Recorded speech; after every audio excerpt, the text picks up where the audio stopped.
Hello there, and welcome to the very first episode of this new podcast, Casual Fridays by I Read Aloud. I am your host, Dada, and this podcast is where weekly themes are discussed through personal experiences, anecdotes, and storytelling. Today's episode is titled Puzzle Pieces. I'll introduce to you my I Read Aloud channel and my Casual Fridays podcast and tell you how it all came about, like putting pieces of a puzzle together. For those of you who don't know me yet, I have a channel on YouTube called I Read Aloud, and I also have accounts on Instagram, TikTok, and Twitter, and they are all under the same name, I Read Aloud. So you only have to look for at I Read Aloud, one word, and you should find me on these platforms. I began my journey on I Read Aloud in July 2022, so basically today marks about 11 months for the beginning of my journey. And I began by posting content from English and American literature. Then I moved on to add Arabic Sundays, where I included Arabic content, and 2-3 months ago I began Casual Fridays that turned into this podcast. Now, I'm going to take you back to the very first moment and the very first time when I decided to start my I Read Aloud channel. I only knew I wanted to start a channel with some online presence on my part. I'm sure most of you during confinement throughout the COVID years became more involved in social media. I really became an avid YouTuber, and I also enjoyed TikTok and Instagram. And I was so influenced and impressed by the content being put out there by different people that actually helped me grow and learn so many things. And I really wanted to contribute to that world in my own way. And I started thinking of what I could do. I mean, what were my strengths? What could I do to help people?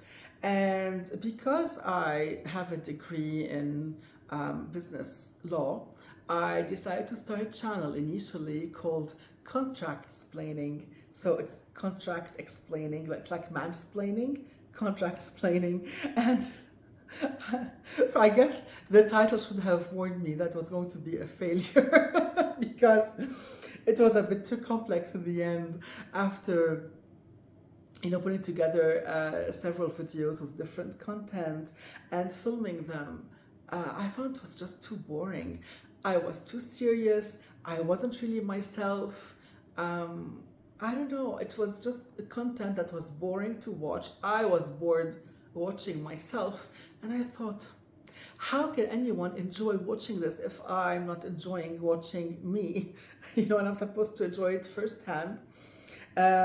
So the whole idea of simplifying the idea of contracts for the regular human to understand concepts in contract law more easily just went out the window.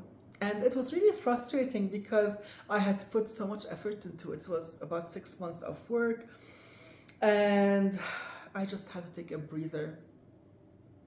So I took a few weeks off thinking, okay, I'll step back from this and I have to find something else to work on. And really, the idea of I Read Aloud came to me in a way like an epiphany. I was literally lying in bed about to fall asleep and, worrying a bit about what to do and how to handle the online content, what to choose. And suddenly it just came to me, just reading to people. And I started thinking, yes, I mean, I used to teach. My initial degree, my first degree was in English literature. So I was a teacher for many years. I used to teach English.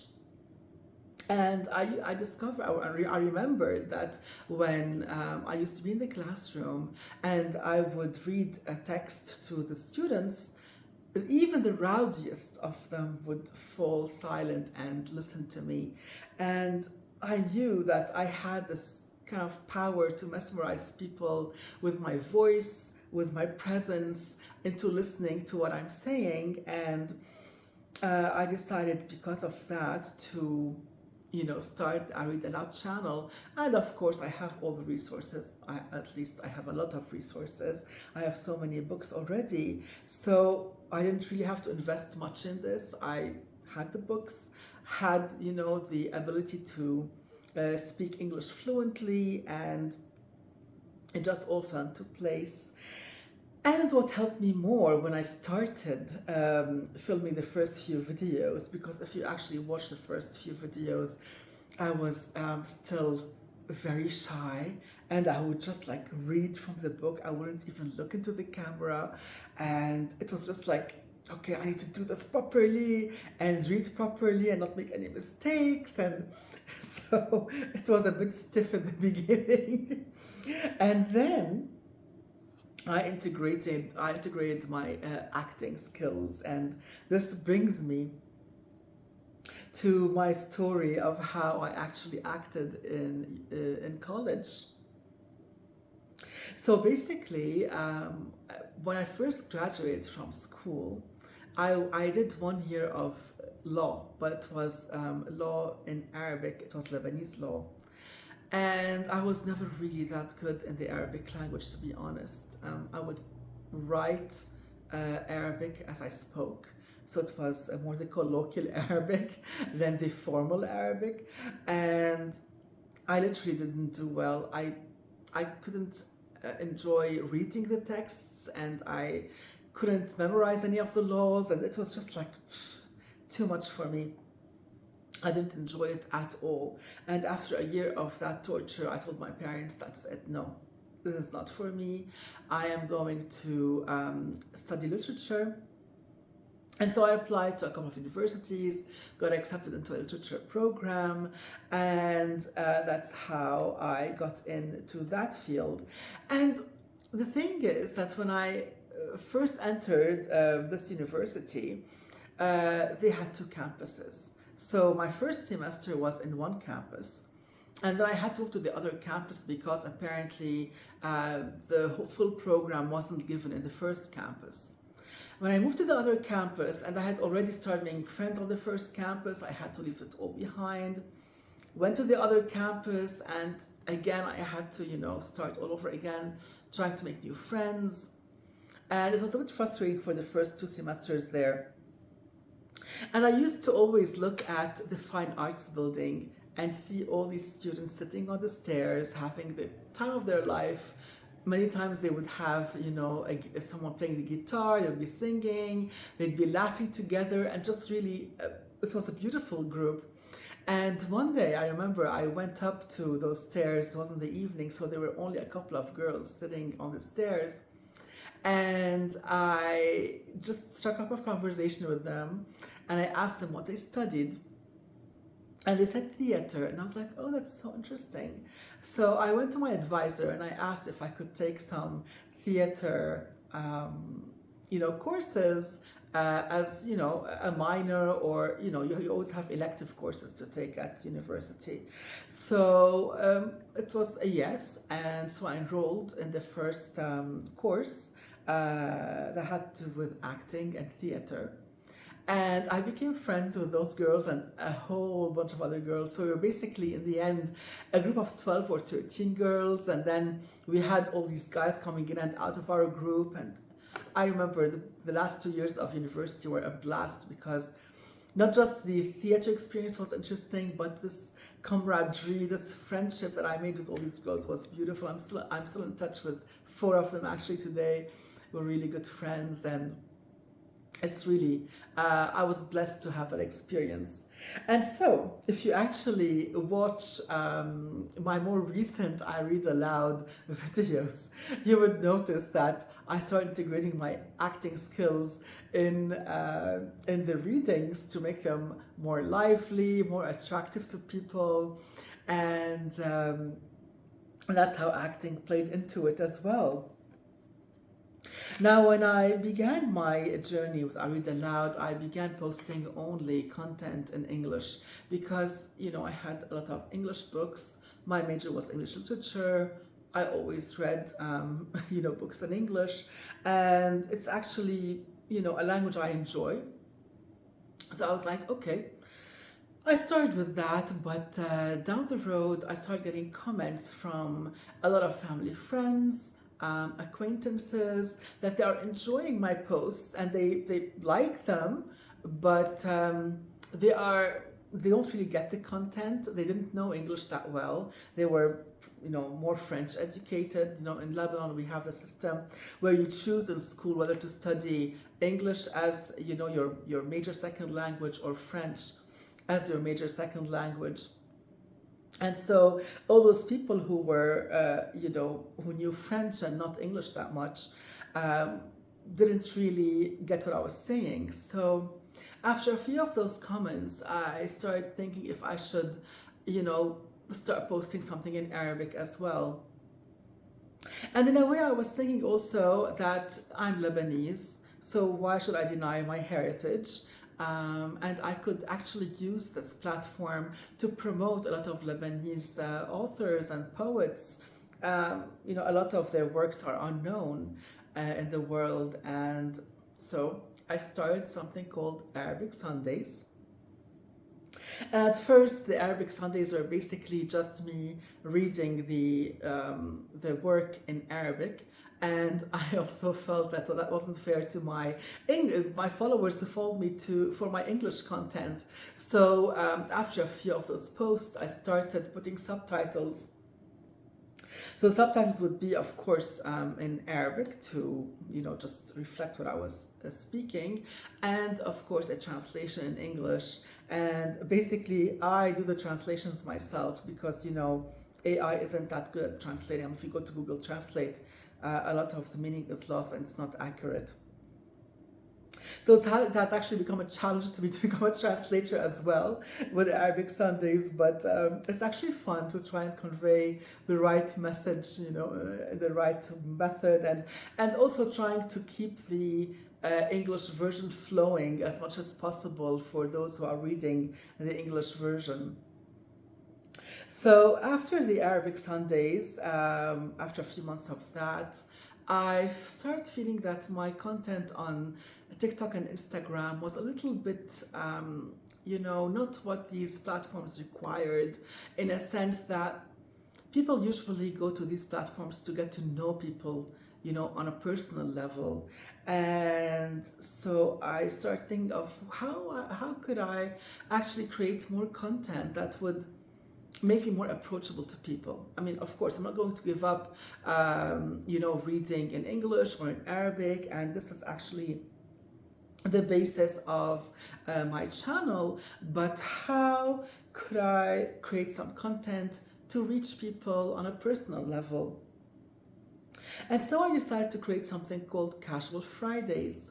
And for those of you who have been following me on Instagram and TikTok, I don't post these on YouTube, by the way. So those who follow me on Instagram and TikTok from the beginning would notice now that I started by posting certain bloopers at the beginning and certain routines with my dog Evie.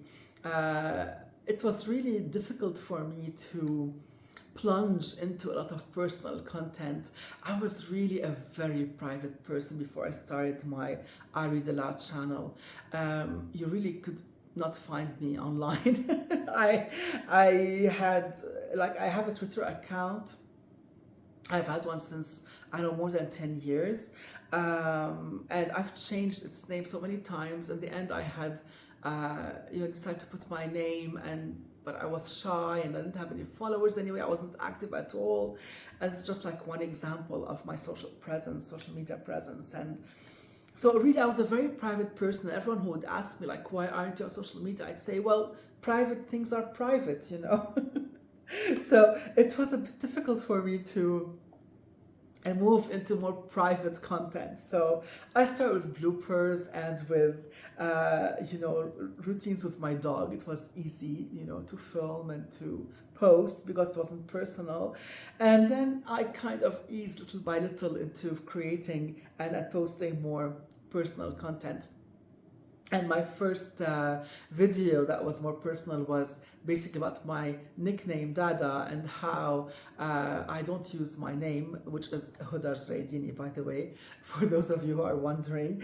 So basically, the story went that my grandma was called Huda, they called me after her, they named me after her, and just to distinguish between us, I became Dada, and it stuck. And I just feel like I'm more Dada now than anything else. So here we go. Here we are. And I just want to end this little part by saying that I had always had a dream since I was a kid to have my own radio show. Even when I used to get upset with something, I used to argue with this imaginary audience through a microphone. I mean, some people would argue in front of a mirror or something. No, I would just sit with my thoughts and imagine I'm in the studio with this microphone in front of me and I'm talking to this audience who is of course very receptive and accepting of what I say. And this was actually, it's interesting how things happen in life that we're talking about puzzle pieces here, and you see, I'm sure you can see now how bit by bit things are falling into place. And so basically the idea of a podcast wasn't really born overnight. It's actually a lifetime dream. And in a way, I don't know how this happened, but here I am achieving this dream little by little.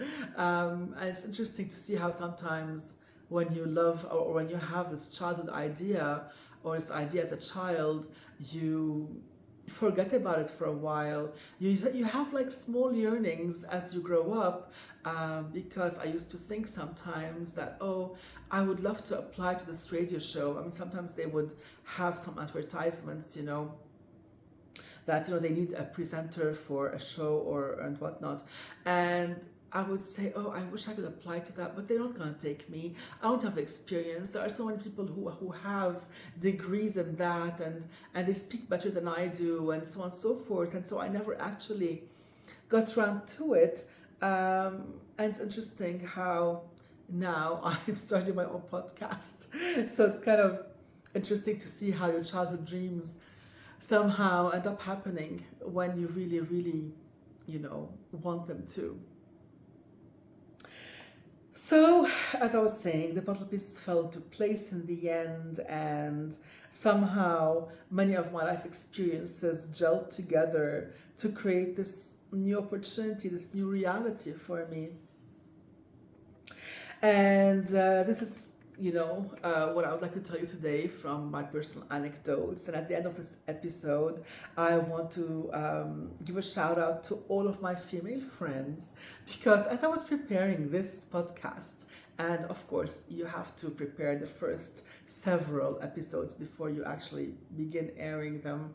And because you need to see if you have enough content and if you can really, put it together. I realized as I was choosing my topics and the angles I wanted to take in those topics that most of them were taken from conversations, like phone conversations, those long phone conversations with female friends. Most of them unfortunately are traveling, so it's heartbreaking for me sometimes that they're not around, but our long phone conversations are always so fulfilling, and really most of my topics are from those conversations. So I'm lucky to have you guys in my life, and I love you all, and I just want to say that, a shout out to them. And this brings me to the end of this episode, and I look forward to talking to you again next Fridays. And episode 2 of Casual Fridays shall be titled Communal Life in Shelters. I will tell you more about it next time. And for now, I wish you a lovely weekend, and I hope you just enjoy it and relax and have a good time. And I'll see you next Friday.